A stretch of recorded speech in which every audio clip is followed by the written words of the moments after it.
Jésus qui dit, j'ai vu que tu me cherchais et je suis venu vers toi. Il s'adresse à Jean, hein. Jean lui répond, tu m'as vu? Où étais-tu, maître? J'étais là, lui dit Jésus. J'étais là, je priais et je pensais à ce que je dirais ce soir à la synagogue, mais j'ai tout de suite interrompu lorsque je t'ai vu. Mais comment as-tu fait pour me voir, puisque c'est à peine si je distingue l'endroit, caché comme il est derrière cet escarpement. Pourtant, tu le vois, je suis venu à ta rencontre parce que je t'ai vu. Ce que ne peut faire l'œil, l'amour le réalise. Oui, l'amour le fait. Tu m'aimes donc, maître. Et toi, tu m'aimes, Jean, fils de Zébédée? Et Jean répond, tellement, maître. Il me semble que je t'ai toujours aimé. Avant de te connaître, avant déjà, mon âme te cherchait, et quand je t'ai vu, elle m'a dit, voici celui que tu cherches. Lors de ma rencontre avec toi, c'est mon âme qui t'a reconnu. C'est avec cet échange très pur et très chaste entre Jésus et Jean que débute la vision du chapitre 49 du 13 octobre 1944. Nous sommes toujours à Capharnaüm, Emmanuel nous le confirmera tout à l'heure, comme lors du chapitre précédent, le chapitre 48. On découvre un Jésus qui n'en est encore qu'au tout début de sa vie publique. On le voit réconforter un enfant. On l'entend à nouveau nous parler de sa mère et nous donner de précieuses informations sur sa parenté. Et puis, on le retrouve à la synagogue en train de commenter le livre de Jérémie. Et avec ce très beau passage où il dit « Le premier temple est dans le cœur de tout homme. C'est là que se fait la prière sainte. Sainte la prière ne peut l'être que si le cœur ne s'amende pas, si ne s'amendent pas les mœurs, les affections, les principes de justice à l'égard des pauvres, à l'égard des serviteurs, des parents, à l'égard de Dieu. » dit-il au public israélite présent ce jour-là dans la synagogue. Et enfin, quel privilège, on assiste comme si on y était à la première rencontre entre Jésus et Pierre, et Jésus et André, au sortir de la synagogue. Voilà. Bonjour Emmanuel, bonjour Alain. Bonjour Arnaud. Pour Bonjour Arnaud, aujourd'hui, bonjour Emmanuel. nous serons que tous les trois. Vous allez bien? Eh bien, je crois, oui. De mon côté, en tout cas. Moi pareil, tout va bien. Eh bien, Emmanuel, je te passe la parole. Alors déjà, est-ce que tu pourrais nous dire où est-ce qu'on se trouve? On se trouve à Capharnaüm, mais finalement comme au chapitre précédent. Eh bien, oui, comme au chapitre précédent, et comme ce qui deviendra aussi une certaine habitude, hein, puisqu'on sait que Capharnaüm, c'est le fief de Jésus et des apôtres en Galilée. Pour rappel, on est parti de Nazareth, on est allé ensuite à quelques jours de marche de là, ça fait une centaine de kilomètres, au niveau du quai du Jourdain, en direction de la mer Morte. Ensuite, on est passé au désert. On est rentré du désert en passant de nouveau au bord du quai du Jourdain. Puis, on est retourné, c'était la dernière, l'émission numéro 5, à Capharnaüm, sur la rive nord du lac de Tibériade. Voilà. On est au printemps, je crois, hein, c'est ça? Oui, oui, oui, c'est après l'hiver, hein, donc, puisque tout cela s'était passé en hiver, l'épisode du désert. Et Jésus se prépare à descendre à Jérusalem. Quand même, il ne va pas rester très longtemps cette fois-ci pour son premier séjour à Capharnaüm, hein, ça sera que quelques jours. Il va descendre à Jérusalem pour la Pâque. Ça, c'est important puisqu'il y a des événements vraiment déterminants qui se passeront dans son premier séjour à Jérusalem, en tout cas de son sacerdoce. Et avant de descendre à Jérusalem, il passera par Cana. Donc, n'oublions pas que nous ne sommes pas très loin de l'épisode des noces de Cana. Yes, Voilà. ouais, tout à fait. Que disent les évangiles? Est-ce que l'épisode qu'on va découvrir ensemble, c'est-à-dire Jésus qui est à Capharnaüm et qui va parler à la synagogue, est-ce que les évangiles en parlent? Non. Non, en fait, les évangiles ne disent rien de plus que ce qu'ils ont dit pour l'épisode précédent. Avec ce chapitre 49, on a d'une certaine manière une information, enfin une confirmation sur un des points qui était resté litigieux depuis 2000 ans. C'est cette confirmation, c'est que c'est bien Jean qui a été le premier et qui ne l'a pas mentionné dans son évangile par modestie, en fait. Oui, c'est exactement cela. À la fin de ce chapitre, Jésus donne un enseignement à Maria Valtorta, dans lequel il va préciser qui est le protoclé, c'est-à-dire le premier appelé. Dans la tradition chrétienne, le protoclé, c'est André, comme semble l'indiquer un verset de l'évangile de Jean que Jésus lui-même va citer. Il le cite donc à la fin de ce chapitre. Il dit « L'apôtre de Pierre et par conséquent le premier de mes apôtres, ce fut Jean. Le premier à me reconnaître, le premier à m'adresser la parole, le premier à me suivre, le premier à m'annoncer. Et pourtant, voyez ce qu'il dit. André, le frère de Simon-Pierre, était l'un des deux qui avait entendu les paroles de Jean et suivi Jésus. Il rencontre en premier lieu son frère Simon et lui dit « Nous avons trouvé le Messie », ce qui veut dire Christ. Il l'amena à Jésus. Si la tradition veut qu'André soit le premier à être allé au-devant de Jésus, c'est parce que seul son nom est mentionné par Jean, alors que Jean précise qu'ils étaient deux. Qui était le second? Pas Pierre, le frère d'André, puisqu'il n'est pas venu. Jacques, Jean? Les deux frères se seraient alors séparés, puisqu'ils ne sont que deux avec André, et que les frères se soient ici séparés n'est pas très plausible. En fait, la logique nous fait comprendre que le deuxième est Jacques, et que le premier n'est pas André, mais Jean, qui s'efface de son propre évangile pour rendre hommage à André. Jésus explique clairement les choses dans le paragraphe qui suit. Comme Jean n'était pas seulement bon, mais aussi juste, il sait qu'André est embarrassé de n'avoir qu'un caractère renfermé et timide. Il sait qu'il voudrait bien agir, mais sans y parvenir, et il désire que le souvenir de sa bonne volonté passe à la postérité. Il veut qu'André paraisse être le premier apôtre du Christ auprès de Simon, bien que sa timidité et son effacement auprès de son frère lui aient valu un échec dans son apostolat. L'œuvre de Maria Valtorta explique donc que le protoclé reste André parce que Jean l'a voulu ainsi, mais qu'en réalité, le premier appelé, c'est Jean lui-même. Je voudrais rajouter autre chose, ce qu'on découvre là, enfin cette confirmation de la bouche même de Jésus par l'entremise de Maria Valtorta que Jean était bien le premier, confirme aussi ce que tu avais dit, me semble-t-il, dans une vidéo précédente, où tu avais remarqué que les textes de Maria Valtorta prenaient toujours soin de ne jamais contredire les évangiles. Et là, on en a encore presque une illustration, tout en nous donnant une information précise. Et là, au miracle, merci Maria Valtorta, de la bouche même de Jésus, Jean était bien le premier qui l'a vu, qui l'a appelé, qui lui a parlé, et qui a finalement ensuite drainé, apporté avec lui les autres apôtres et les élèves de Jean le Baptiste. Hein. C'est bien ça. C'est-à-dire, Jésus a toujours la délicatesse déjà de jamais de contredire les évangiles, effectivement, mais en même temps, il les précise avec subtilité, il les explicite de manière à ce qu'on comprenne que finalement, il faut voir les choses un petit peu différemment. Et quand on s'en tient au texte lui-même, d'ailleurs de Jean, eh bien, l'explication de Jésus, dans ce qu'elle apprécie, est tout à fait cohérente. Elle est beaucoup plus cohérente que ce que dit finalement la tradition quand elle affirme qu'André est le premier, parce que André est mentionné alors qu'il est mentionné avec un autre disciple. Ils étaient deux. Pourquoi serait-il le premier alors qu'ils étaient deux? Alors que l'autre n'est pas, le nom du second n'est pas indiqué. Pourquoi? C'est une illustration de la dernière partie de l'enseignement de Jésus du chapitre 49 où il parle de l'humilité. Et où il prend Jean en exemple. Tu m'as vu? Où étais-tu, maître? J'étais là, lui dit Jésus. J'étais là, je priais et je pensais à ce que je dirais ce soir à la synagogue, mais j'ai tout de suite interrompu lorsque je t'ai vu. Mais comment as-tu fait pour me voir, puisque c'est à peine si je distingue l'endroit, caché comme il est derrière cet escarpement. Pourtant, tu le vois, je suis venu à ta rencontre parce que je t'ai vu. Ce que ne peut faire l'œil, l'amour le réalise. Oui, l'amour le fait. Tu m'aimes donc, maître? Et toi, tu m'aimes, Jean, fils de Zébédée? Et Jean répond, tellement, maître. Il me semble que je t'ai toujours aimé. Avant de te connaître, avant déjà, mon âme te cherchait, et quand je t'ai vu, elle m'a dit, voici celui que tu cherches. Lors de ma rencontre avec toi, c'est mon âme qui t'a reconnu.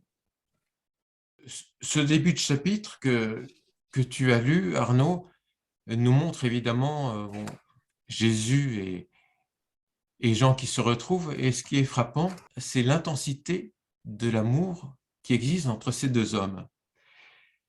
Et quand tu me le faisais remarquer, à l'occasion d'une conversation qu'on a eue, on enlèverait le mot maître, on enlèverait le mot Jésus, etc. On garderait simplement le vocabulaire, on pourrait croire, penser à deux amoureux qui se retrouvent. Et ce qui est intéressant dans ce type de passage, c'est d'essayer de comprendre pourquoi Jésus et Jean aiment autant et à quel point cet amour est un amour absolument pur qui n'a rien à voir avec le sexe. Dire que Jésus aime sa mère de la même manière. Justement parce que je pense que l'un des mots clés sur lesquels Jésus reviendra souvent, c'est la notion de pureté. Et en définitive, ce qu'il explique, c'est qu'il reconnaît en Jean l'amour qu'il a en lui-même, sa propre pureté d'amour qu'il reconnaît dans l'attitude de Jean, dans sa façon d'être, dans sa façon de regarder. Pardon, je te coupe, Emmanuel, mais Oui, il le dit, Jean était un autre moi-même. exactement, exactement. Je crois qu'il le dit en fin de chapitre. Il me semble en fin de chapitre, oui. ouais. Et ça, c'est assez singulier et ça permet de comprendre en profondeur ce que peut être l'amour, même ce qu'on imagine être l'amour sexué homme-femme, ou voilà, aujourd'hui on élargit le spectre. Mais pour Jésus, c'est pas la question. On remarquera d'ailleurs, je crois que dans toute l'œuvre de Maria Valtorta, parfois il règle des problèmes de questions de couple, mais il parle jamais du fait d'être amoureux de quelqu'un, dans le sens, voilà, je veux l'épouser, etc. Lui est toujours amoureux, mais des âmes. Et c'est ça qui est assez singulier, c'est-à-dire qu'il n'y a pas d'amour sexué en lui, mais l'amour est total et il s'exprime sans fausse pudeur, avec générosité, avec spontanéité. Oui, le passage, Emmanuel, tu vois, il dit, il est pur, aimant, obéissant, mais humble aussi. Je me mirais en lui et en lui je voyais mes vertus. C'est pourquoi je l'aimais comme un second moi-même. Oui, ce type de phrase est vraiment à méditer pour essayer de comprendre ce qu'est profondément l'amour.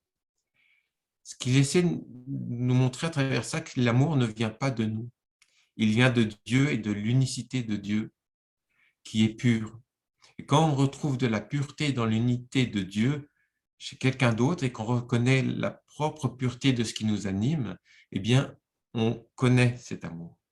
Tu parles d'amour, et là, dans le déroulé justement du dialogue, là, on retrouve exactement ce que Jésus va nous demander. Il va vraiment décrire ce que c'est l'amour. Nous, on croit, ce dont on parlait tout à l'heure, l'amour, je t'aime, tu m'aimes. Non, non, c'est pas ça. Et là va être énuméré ce que Jésus demande et quel est le vrai amour pour aimer Dieu. Donc là, il va y avoir avant déjà mon âme te cherchait, et quand je t'ai vu, elle m'a dit, voici celui que tu cherches. À ma rencontre avec toi, c'était mon âme qui te reconnaissait. Mhm. Donc, comme tu disais, ces dames, j'ai entendu ce que tu viens de dire, hein, Jésus, il aime les âmes. Et puis, il va dérouler encore, toujours, maître, je ne veux plus aimer d'autres que toi. Tu as père et mère, des frères et des sœurs, c'est Jésus qui parle. Tu as la vie, et avec la vie, la femme et l'amour. Comment feras-tu pour quitter tout pour moi? Là, il commence à parler de l'amour terrestre, donc ce qui va lui arriver, il peut y arriver, il va rencontrer des femmes et tout. Et Jean, il sait déjà que non, il dit, Maître, je sais, il me semble, si ce n'est pas de l'orgueil de le dire, que ton amour de prédilection me tiendra lieu de père et mère, de frères et sœurs, et aussi de femmes. De tout, oui, de tout, je resterai rassasié si tu m'aimes. Et là, il va y avoir encore, dans la continuité, la chose qui gêne tout le monde, c'est la douleur, la souffrance. Et là, savoir si on peut lâcher ou pas ça. Parce que déjà, c'est pas évident de se passer de la femme ou de former un couple ou d'avoir des enfants. C'est toujours le but de l'être humain. On le verra, on le voit plus tard avec Philippe ou on le voit avec Nathanaël qui ont une descendance. Hein, vous connaissez l'œuvre comme moi. Donc, ils vont être un peu gênés par ça quand on leur dit qu'il n'y aura pas de descendance par rapport à notre épisode. Enfin, je ne vais pas plus loin. Mais là, euh, Jean lui dit, ce ne sera rien, maître, si tu m'aimes. Et Jésus, là, il pose la question, on va dire la question subsidiaire. Et le jour qu'il me faudra mourir, non, tu es jeune, maître, pourquoi mourir? Parce que le Messie est venu prêcher la loi dans sa vérité et pour accomplir la rédemption. Et le monde a horreur de la loi et ne veut pas de rédemption. C'est pour cela qu'il persécute les envoyés de Dieu. Oh, qu'il n'en soit pas ainsi, ne le dis pas à celui qui t'aime, ce pronostic de mort, mais si tu devais mourir, je t'aimerais encore, toi, permets-moi de t'aimer.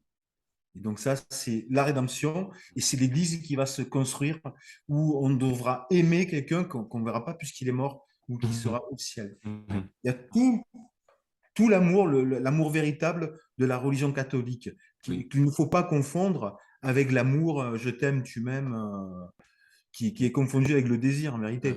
absolument. Qui est un amour, d'une certaine manière, assez immature. Tout à fait. Et, et l'incarnation nous fait vivre forcément des souffrances, des douleurs, le sentiment de regret, d'inaccessible. Et chacun porte sa croix en matière d'amour. Je crois, enfin, d'une certaine manière, il y a peut-être des moments d'apaisement où on croit à une autre voie possible, mais Jésus l'a bien montré par son propre parcours, évidemment, à force d'aimer, finalement, non seulement lui est condamné par la société, mais d'une certaine manière, intimement, on est euh, tous seuls avec soi-même et tous dans une douleur de quelque chose qui ne s'accomplit pas, en définitive, en dehors de qu'apporte le Christ et l'espérance en la vie éternelle. En tout cas, je pense, le On peut message. noter d'ailleurs dans le passage que vient de lire Alain, et ça ne sera pas la seule fois, il évoque sa fin. Et vous qui avez lu l'œuvre plusieurs fois, c'est étonnant le nombre de fois où il pointe du doigt sa fin prochaine et son court Oui, passage sur Terre. Et là, il le dit, je crois que c'est la première fois de mémoire dans le tome 1 qu'il le dit, et ce ne sera pas la dernière. exactement. Hein. Exactement. Et il le fait avec parcimonie, comme ça, dans un moment où ses disciples, souvent, ils s'y attendent le moins. Ils ne comprennent pas, mais il les habitue petit à petit. Mais on se rend compte que quand il évoque sa mort, les apôtres n'entendent pas. Et petit à petit, là je le vois puisque je suis au volume, dans la relecture, je suis au volume 7, on voit que ça devient de plus en plus précis et les apôtres commencent à évoquer la mort. Bon, on est plus loin dans le temps. Mais Jésus dit dans l'œuvre qu'il ne faut pas tout donner tout de suite à tout parce que les gens ne peuvent pas comprendre. Mhm. Donc il le dit même pour l'œuvre en disant ne dévoilez pas comme ça l'œuvre. Enfin, je reconstitue de mémoire ce qu'il avait dit. Mais il dit faites attention parce qu'avec cette œuvre, vous savez tellement de choses que quand vous dévoilez certains épisodes, les gens ne peuvent pas vous croire parce que c'est trop fort par rapport à ce que connaissent de l'évangile. Donc, nous qui avons lu l'œuvre, quand on envoie, mais il s'est passé ça, il s'est passé ça, les gens ne comprennent pas. Et c'est exactement pareil quand Jésus dit, je vais mourir, je suis jeune et je vais mourir dans pas longtemps. Ils ne l'entendent pas. Il peut pas dévoiler de suite. Il est très fort, quoi. Tout est bien dosé, tout est dosé. Enfin, c'est extraordinaire cette œuvre. C'est surhumain. Le dosage, c'est ce que tu disais aussi, Emmanuel, tout à l'heure, quand tu disais du passage, on arrive de Nazareth, on arrive à Capharnaüm, on va passer à Bethsaïde. C'est un film qui se déroule, que l'évangile, que le Nouveau Testament, les 4 évangiles ne nous donnent pas. Mais là, tout est bien précis, tout arrive comme un bon déroulé. Quelqu'un pourrait faire un bon film, mais c'est un très très bon scénario, quoi. Tout est pesé, tout est clair. C'est le présent éternel. Exactement, c'est le présent éternel. Bon, les amis, le temps tourne. Est-ce que, Emmanuel, tu veux rajouter quelque chose par rapport à ça ou est-ce que je crois Par que tu peux... rapport, non, après on passe à un chapitre, un épisode, hein. Il y a plusieurs épisodes dans ce chapitre Des enfants, ouais. oui, qui nous permet de nous relaxer après ces grandes paroles, à travers une scénette qui se passe dans la rue.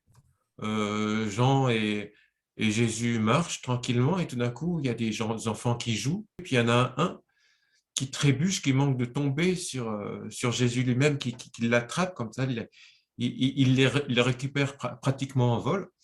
Le gamin qui n'est pas tombé, ben, il pleure quand même. Voilà. Et Jésus, ça le fait sourire et il a cette réflexion comme ça pour le taquiner. Il dit, un Israélite qui pleure, Ouais, qu'auraient dû faire les milliers d'enfants qui sont devenus des hommes en franchissant le désert derrière Moïse. il y a quelque chose qui est important et que je relève, c'est que Jésus, il annonce qu'il va ouvrir la porte du ciel. Il l'annonce. Et l'enfant sait aussi que cet homme dans lequel il est allé se jeter dans les jambes, c'est le nouveau rabbi. Donc, ça a dû parler déjà dans Capharnaüm en disant il y a quelqu'un qui arrive et un nouveau rabbi qui Oui, se c'est fait pas le rencontrer. nouveau Messie, Je ne sais hein. pas si elle vous a Le nouveau marqué rabbi, cette phrase. c'est-à-dire Le le nouveau nouveau rabbi. rabbin qui est venu parler à la synagogue. Et c'est le petit enfant qui, puisque là, il n'a pas encore parlé à la synagogue, mais ils savent déjà qu'il y a un nouveau rabbi. Oui, exactement. Donc, tout se sait dans les petits villages. Oui, tout à fait. Où on va entendre Jésus pour la première fois déployer le Verbe en public, puisque les fois précédentes, ça nous avait été rapporté à Capharnaüm quand Pierre arrive de retour de la pêche. Là, Jean et Jacques relatent son Verbe, mais en tant que lecteur, on ne l'a pas encore entendu directement. Alors, il me semble que c'est un moment très important là dans le livre, car c'est la première fois que le lecteur entend le Verbe tel qu'il a été dit vraiment il y a 2000 ans. C'est vraiment une articulation de l'histoire là qui me semble importante. Alors, ce qui est important de préciser à ce stade, parce qu'effectivement, comme tu le soulignes, Arnaud, c'est sa première intervention dans une synagogue, il intervient en qualité de rabbi. Alors, on a tous vu le film Rabbi Jacob, hein, qui est excellent, et c'est le rabbi, le rabbin, quoi, voilà, il est invité, il vient d'Israël, je crois, à Paris, pour s'adresser aux fidèles. Jésus, on s'aperçoit qu'il est reconnu en tant que tel. Déjà, et le rabbi, ça veut dire maître, hein, en hébreu, c'est le maître en écriture. Donc, on ne sait pas exactement comment il s'est fait connaître déjà à ce stade en qualité de personne habilitée à parler dans une synagogue. On verra plus tard au temple de Jérusalem comment ça se fera, comment il obtiendra l'aval du grand prêtre pour pouvoir s'exprimer dans l'enceinte du synagogue, en rappelant son histoire et son examen de majorité au temple, etc. Ici, on le croit sur parole, par sa sagesse et sa connaissance des Écritures, il se pose naturellement en rabbin. Voilà. L'une des raisons pour lesquelles Jésus est parti tard, finalement, il a attendu d'avoir l'âge de 30 ans avant de se faire connaître du monde, c'est peut-être parce qu'il n'était pas permis à des gens âgés de moins de 30 ans d'avoir une responsabilité de rabbi, de s'exprimer dans une synagogue et de lire les Écritures. C'était une règle qui faisait qu'il fallait avoir 30 ans. Ça, je n'en sais rien, mais ce n'est pas impossible. Alors, ce qui se passe généralement quand le rabbi va parler, c'est qu'il commence par lire un passage de la Torah. Et souvent, il tire un rouleau au hasard. Jésus s'incline pour saluer le chef de la synagogue, qui n'est pas encore nommé, il ne nous est pas présenté alors qu'il est connu dans les évangiles, on le verra plus tard. Et puis, il se fait donner un rouleau. Et il tombe sur un rouleau du livre de Jérémie. Jérémie, c'était un prophète évidemment bien connu de l'Ancien Testament, qui était contemporain de la première destruction du temple, qui a été détruit par Nabuchodonosor, donc les Babyloniens. Et Jérémie a interprété cet événement comme une punition de Dieu. Pour lui, Nabuchodonosor était un envoyé de Dieu pour punir Israël de l'infidélité des prêtres à la parole de Dieu. Il y avait même des séances de sacrifices d'enfants, enfin, il y avait des messes noires, il y avait des choses très noires à cette époque, dans ce siècle-là. Et Israël était puni donc, par la destruction du temple, ce qu'annonçait Jérémie, ce qui lui a valu d'être rejeté et de mener une vie à l'écart de Jérusalem, parce qu'il n'était pas accueilli comme un prophète qui annonçait des bonnes nouvelles. Emmanuel, j'ai une question à te poser. Là, on parle de la destruction du premier temple ou du second là? Du Premier premier. temple. Hein? Oui, De okay. la seconde, c'est celui qui est là en ce moment, c'est le second temple qui est construit à l'époque de Jésus. Oui. C'est un recommencement de parler de Jérémie comme ça fait penser aussi aux annonces de Fatima, quand la Vierge elle parle à Fatima jusqu'au 13 octobre 1917, puisque en travaillant sur ce passage-là, je suis allé lire Jérémie, là, et ça ressemble exactement à ce qui est en train de se passer, quoi. Et ce que tu viens d'énumérer sur les manquements d'Israël de l'Ancien Testament, et qui sont nos manquements à nous aussi maintenant, tout ce qui est fait et qui risque de nous arriver, quoi, avec tout ce qui est annoncé dans l'Apocalypse. Donc, ce sont des choses qui se sont passées il y a très longtemps, et ça recommence encore pareil, quoi. On retombe toujours dans les mêmes travers. Jean cherche Jésus, c'est le premier dialogue. À un moment donné, Jésus dit, je priais et je réfléchissais à ce que j'allais dire ce soir à la synagogue. Et quand j'ai entendu Emmanuel qui rappelait qu'effectivement, j'avais oublié ça, c'était une habitude de tirer les rouleaux au hasard. Pendant qu'Emmanuel parlait, et en t'écoutant, je me disais, mais donc en fait, il ne savait pas sur quel rouleau il allait tomber. Et pourtant, il réfléchissait à ce qu'il allait dire, ce qui peut-être il peut expliquer ton impression qu'il savait quand même un peu ce qu'il allait dire, notamment quand il parle de l'amour, l'amour, l'amour, l'amour.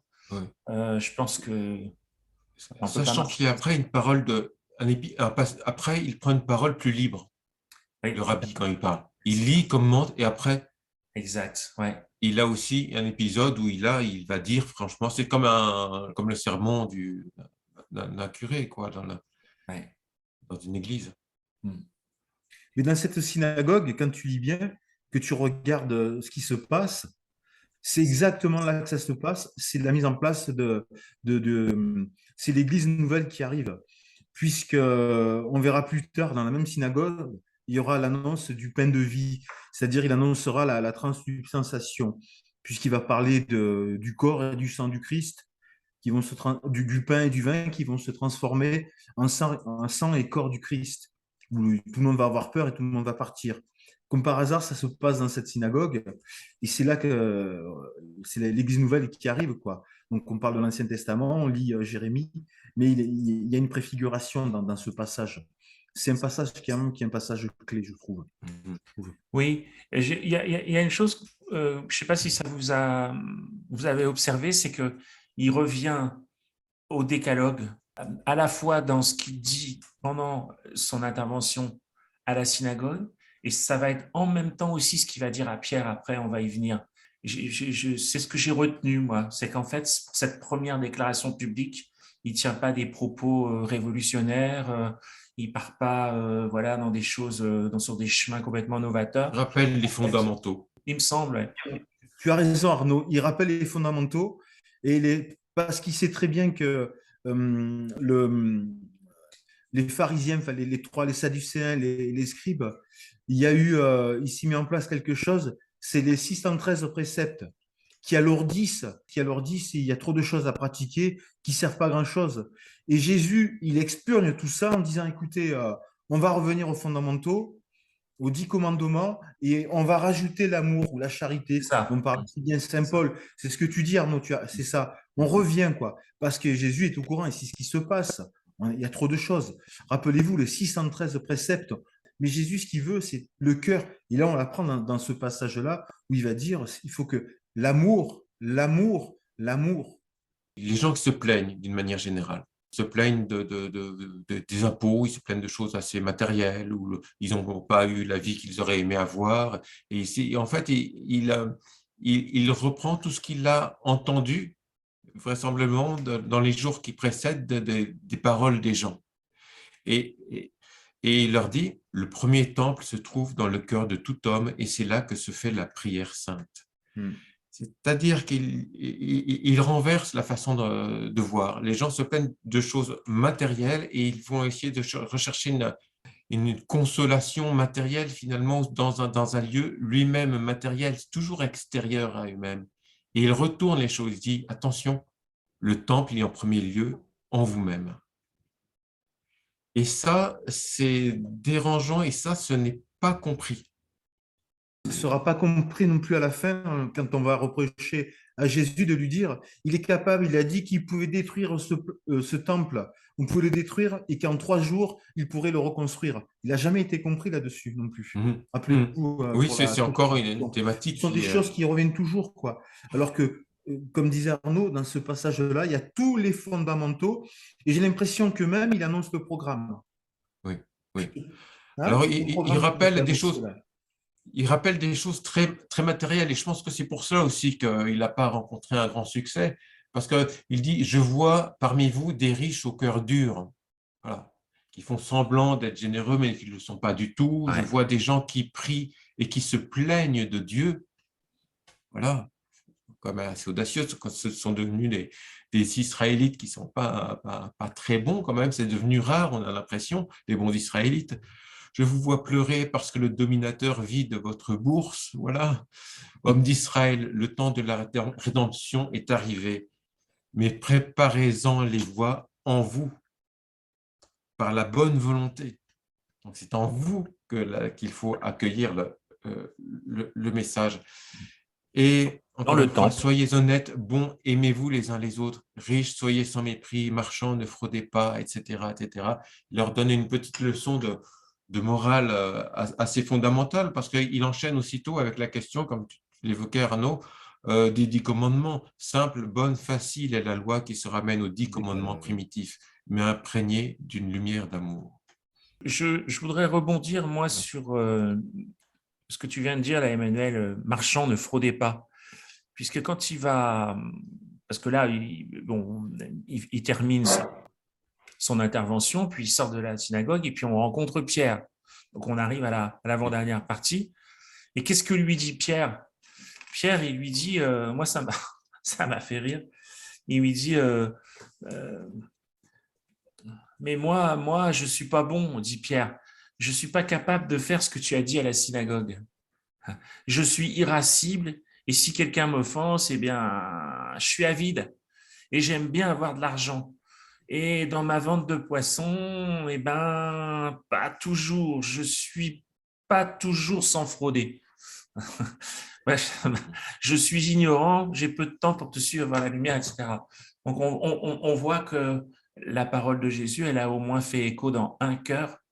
Il y a au moins une personne qui était présente dans la Arnaud, synagogue qui s'est reconnue, c'est Pierre. mais Arnaud, ça va plus loin encore. Encore symboliquement, qu'est-ce qu'il est en train de faire, Pierre? Il est en train de faire sa première confession Tout à fait, ouais. Mhm. publique. Ouais, Oui, oui. ouais. Et il lui dit d'ailleurs, Jésus, c'est pour ça que je t'aime et je te dis que je t'aime pour ta sincérité. Parce Tout que à ça te fait. fait rire, ça m'a fait C'est rire vrai ce que tu aussi. dis, ouais. Il a quand même carrément dit qu'il était arnaqueur, c'était un voleur, quoi. Il n'était pas honnête. Ouais, Il ouais, a fait ce qu'on faisait avant. ouais, ouais. Ce qu'il faut savoir, c'est que les confessions, maintenant, on le fait dans le confessionnal. Même cette habitude a été perdue. On le fait assis par terre en face le prêtre. Mais il faut savoir que la confession, logiquement, et ça, je l'avais appris, je crois que en lisant le Padre Pie, ou j'avais appris ça, la confession était publique. Il fallait dire ce que tu faisais devant tout le monde. Il dit que Mhm. c'est un voleur, qu'il est mauvais. Donc, il a un grand cœur, ce gars. Et Mhm. il le fait. Il est rassuré par Jésus, quoi. Autant Ouais. au départ, rappelez-vous, il était sceptique, il n'était pas content parce ils étaient pas sortis pour aller pêcher. Et puis là, maintenant, rappelez-vous, sur le dernier épisode, il a tout lâché. Oh, il faut y aller absolument. Il faut rester avec Jésus. Et puis là, maintenant, il fait carrément une confession. C'est Vous avez Pierre. vu Mhm. ce que lui dit Jésus derrière? Et il lui dit, est-ce que tu connais un peu l'écriture, Pierre? Ben donc, voilà, Pierre, il connaît pas plus que ça. Et vous voyez, donc, il lui parle du prophète Michée. Et en fait, il lui fait un enseignement et je trouve on voit bien que là, Jésus ne demande pas tout de suite à Pierre. Il lui demande simplement, il lui dit, Dieu ne te demande pas de t'arracher le cœur ni de sacrifier tes affections les plus saintes. Non, il ne te le demande pas pour l'instant. Là, c'est encore une allusion au futur. Mhm. Mais il attend qu'un soleil et une ondée aient fait de toi, qui n'est qu'un brin d'herbe, un robuste palmier dans toute sa gloire. Pour l'instant, il te demande ceci, pratiquer la justice, aimer la miséricorde, t'appliquer totalement à suivre ton Dieu. En fait, il lui donne presque sa feuille de route derrière, après la confession. Et c'est ce qui va se passer. On va voir Pierre comme ça qui va d'abord pratiquer avec des choses simples. On n'a pas là, à la sortie de la synagogue, le Pierre qui va demander à être crucifié la tête en bas, considérant qu'il n'était pas digne d'être crucifié, il était encore indigne d'être crucifié comme l'avait été son maître. Là, on a affaire à... C'est un peu nous tous, Pierre, je trouve. Voilà, il est pris tel qu'il est. Et il le dit d'ailleurs un peu plus tard, Jésus dit, je vous ai choisi parce que vous êtes simple, parce que je peux vous pétrir, et parce que vous n'êtes pas rempli de connaissances théologiques complexes. Moi, ce qui m'étonne le plus chez Jésus, c'est cette capacité qu'il a à trouver les mots et à varier le verbe en fonction de son interlocuteur. C'est ce qu'il a fait avec le petit enfant, avec la maman tout à l'heure. Et Exactement. il faut savoir aussi, c'est ce que vous disiez tout à l'heure, il est dans le présent éternel, il connaît tout. Donc, il sait exactement la fin de Pierre, il sait comment il va pécher. Donc, de suite, il commence à lui donner sa feuille de route. Parce qu'on voit encore une fois, Pierre, il est changeant, quoi. C'est celui qui sera capable de le trahir 3 fois. Jésus le sait, ça. Donc, il connaît la fin, donc il sait exactement où ça fait mal, quoi. C'est pour ça que de nos jours, tous, on cherche à trouver un confesseur qui serait capable de lire dans notre âme pour nous dire exactement là où là où on pêche. C'est ce que faisait Padre Pio ou ce que faisait le Saint-Curé d'Ars. Il lisait dans les âmes et il te disait fais attention à ça. C'était pas Jésus, mais ils étaient quand même inspirés, quoi. Et c'est ce qui est en train de se passer c'est ce que tu es en train de dire, Arnaud. Oui, Tu t'es rendu compte, en fait, il lui donne sa feuille de route parce qu'il sait exactement à quel moment il va pêcher. si vous n'avez rien d'autre à m'ajouter par rapport au discours de Jésus dans la synagogue, je vous propose qu'on passe à la dernière partie. On a un petit peu évoqué tout à l'heure, mais bon, qui est l'enseignement que nous donne Jésus de cette vision, et notamment sur l'humilité. Jésus souhaite souligner l'humilité, la grande humilité de Jean, en plus de ses qualités d'amour, de pureté et de fidélité. C'est-à-dire que c'est quelqu'un qui a su s'effacer pour mettre en avant les autres. Et c'est une qualité qui, pour lui, n'est pas suffisamment valorisée dans l'Église et il la remet à sa juste place. Une qualité donc de Jean. Jean sait qu'André est embarrassé de n'avoir qu'un caractère renfermé et timide. Il sait qu'il voudrait bien agir, mais sans y parvenir. Et il désire que le souvenir de sa bonne volonté passe à la postérité. Il veut qu'André paraisse être le premier apôtre du Christ auprès de Simon, bien que sa timidité et son effacement auprès de son frère lui aient valu un échec dans son apostolat. Alors là, c'est un petit peu curieux ce que dit Jésus, parce que son échec dans son apostolat peut être dans son comportement par rapport aux autres apôtres pendant les 3 années, mais André est connu pour être un apôtre qui a beaucoup œuvré quand même. Il a beaucoup évangélisé. Je crois que c'est le saint patron de Kiev et de l'Ukraine. Il a fait, non seulement il a fait beaucoup de choses, mais on a vu que précédemment, Jésus l'a comparé à un lion. Il enchaîne Jésus en parlant de quelque chose de plus subtil, c'est-à-dire qu'il souligne le fait que ceux que l'on voit beaucoup, comme Pierre, ne doivent être vus aussi bien que grâce au travail de ceux qu'on ne voit pas, de tous ceux qui sont dans l'ombre et qui sont peut-être moins chanceux, moins hardis que les autres, qui ont moins d'audace, mais qui sont peut-être plus sains que ceux que l'on voit davantage. En gros, il dit que l'exposition publique n'est pas un critère de sainteté. Voilà, ce qui était le cas évidemment pour Pierre, mais il y a les autres, et bien souvent dans la vie courante, ce sont ceux qu'on ne voit pas qui sont plus sains que ceux que l'on voit. Rappelez-vous le passage où il y a cette prostituée, enfin une ancienne danseuse qui arrivait de Rome, je ne sais plus le nom, ça m'échappe aujourd'hui. C'est Pierre, cette personne qui se cachait le visage, qui était la prostituée qui habitait dans la maison de Zacharie. Oui, Aglaé. Aglaé, merci. Rappelez-vous, c'est qui va sauver Aglaé? C'est André qui va la sauver et qui va faire tout le travail. Et Pierre était très curieux de savoir ce qui se passait.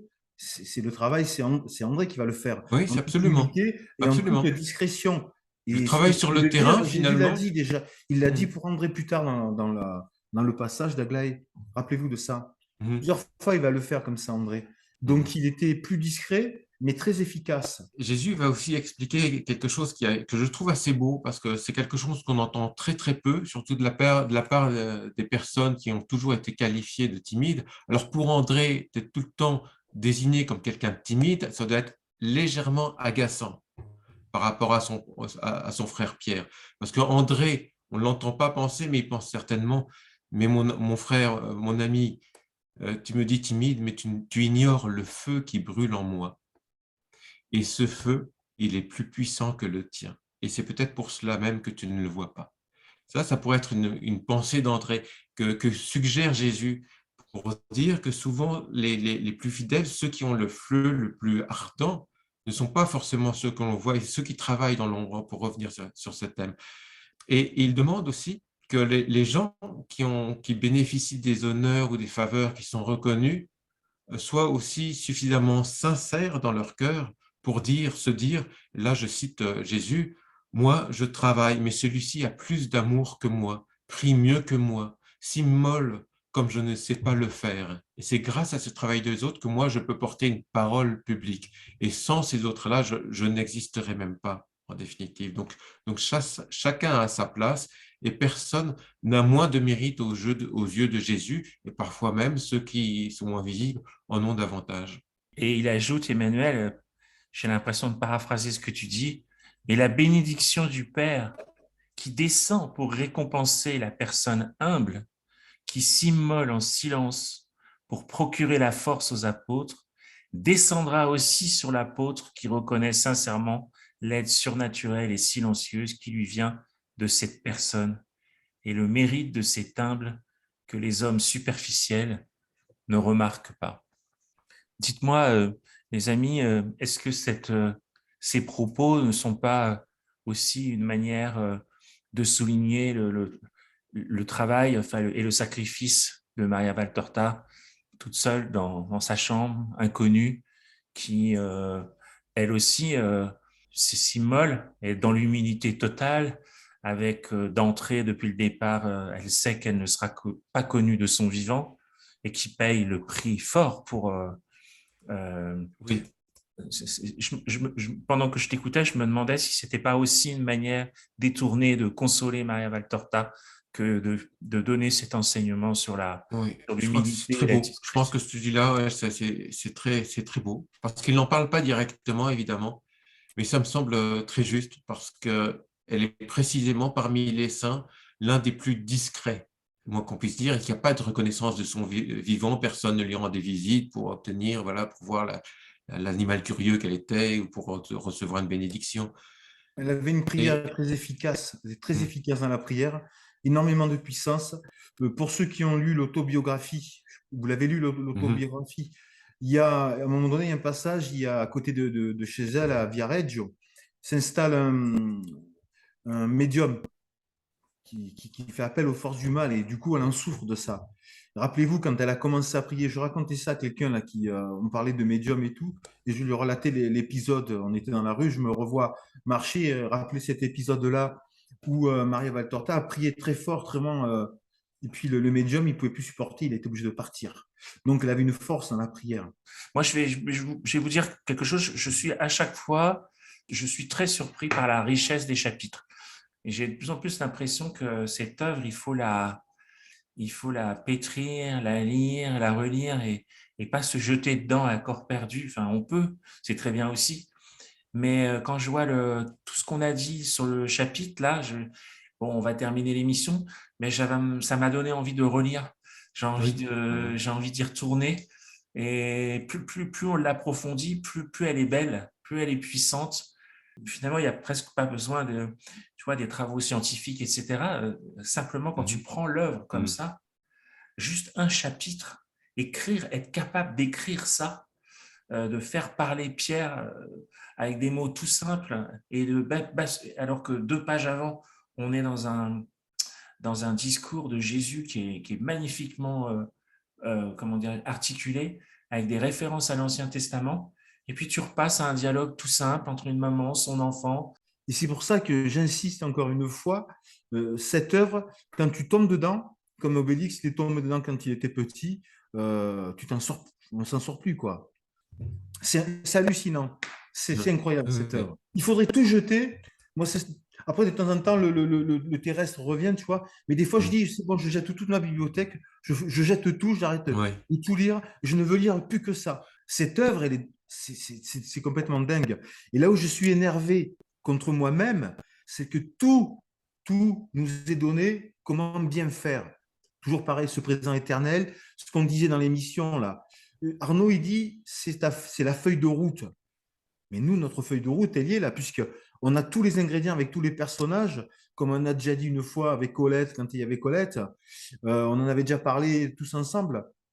On retrouve une part de nous-mêmes dans les 12 personnages, dans les 12 apôtres. Mm. On a une part de nous-mêmes à chaque fois. On a tout pour bien se conduire. On n'y arrive pas. Et pourtant, cette œuvre, c'est l'œuvre des derniers temps, c'est-à-dire celle qui doit nous guider, parce que les curés ils sont en train de défaillir, quoi. C'est ce qui est dit. Ça va être un appui, pas tous, hein, je veux pas être, mais beaucoup, beaucoup. Ce que je vous propose, mes amis, permettez-moi de vous appeler comme ça, c'est qu'on se quitte là. Enfin, je vais, bien sûr, si vous voulez rajouter quelque chose, c'est ouvert. Je vous propose qu'on se retrouve le mois prochain. Et cette fois-ci, on va se retrouver à Bethsaïda.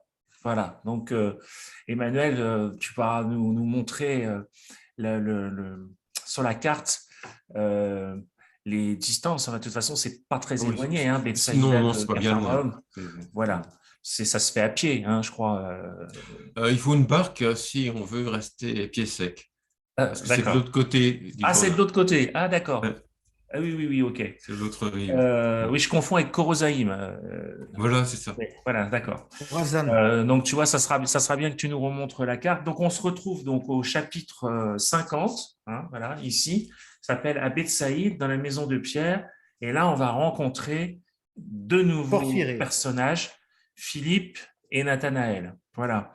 Donc, avant de nous quitter, je voudrais vous montrer deux, trois livres pour ceux qui ne connaissent pas.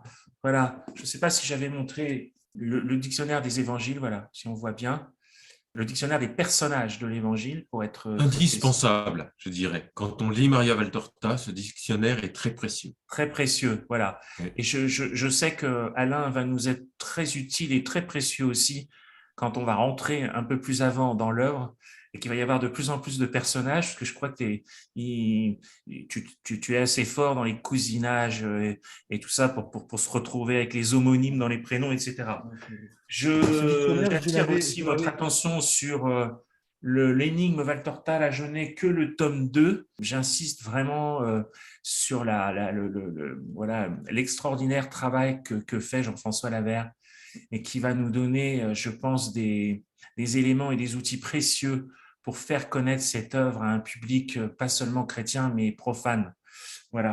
J'ai fait une conférence récemment à Montargis et lors de cette conférence, donc il y a une dizaine de jours, il y avait un prêtre qui était présent et qui a été extrêmement étonné. Donc, c'est-à-dire qu'en fait, il a suivi toute la conférence sans trop dire grand-chose. Et quand j'ai montré cet ouvrage, il s'est levé, il a pris la parole et il a exprimé son étonnement parce qu'il a expliqué que les leçons sur l'épître de Saint Paul aux Romains, c'est un des textes les plus complexes, les plus spécialisés qui soient dans le christianisme.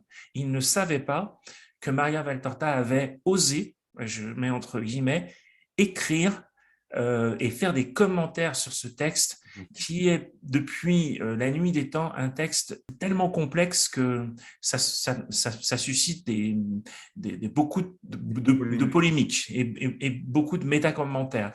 Et voilà, donc je n'ai pas encore lu complètement ce livre, mais j'attire l'attention Je l'ai lu. des internautes qui nous suivent sur l'existence de ce livre qui est absolument magnifique.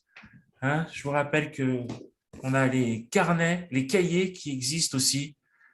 Faudrait presque qu'on crée une autre émission sur les cahiers. Je sais pas comment on l'appellerait, mais c'est La chaque tome, hein, spécialiste. il y a 3 tomes. Chaque tome fait 600 pages. Voilà. Voilà, Et puis la dernière chose que je voulais vous montrer, c'est la BD numéro 5. Voilà, je montre bien. Voilà. Sachant que la numéro 6 va sortir. Hein, voilà, incessamment sous peu. Voilà, donc en guise de conclusion, eh bien, merci de nous avoir suivis. N'hésitez pas à mettre des pouces, à vous abonner. Faites tourner ces vidéos autour de vous. J'ai rencontré pas mal de gens là lors de ma dernière tournée. Il y a pas mal de gens qui m'ont parlé de 1200 jours et qui me disent « Ah mais oui, c'est vrai, j'ai pas pensé, je pourrais le faire circuler dans le groupe de prière, je pourrais les faire connaître, etc. » Et donc, je les ai évidemment vivement encouragés à le faire. Mais donc, n'hésitez pas, parce qu'en faisant connaître 1200 jours, vous allez faire connaître Maria Valtorta et vous allez faire aimer l'œuvre. En tout cas, on fait tout pour. Donc, dernière chose aussi que je voulais dire, mettez des commentaires, mettez-nous des commentaires.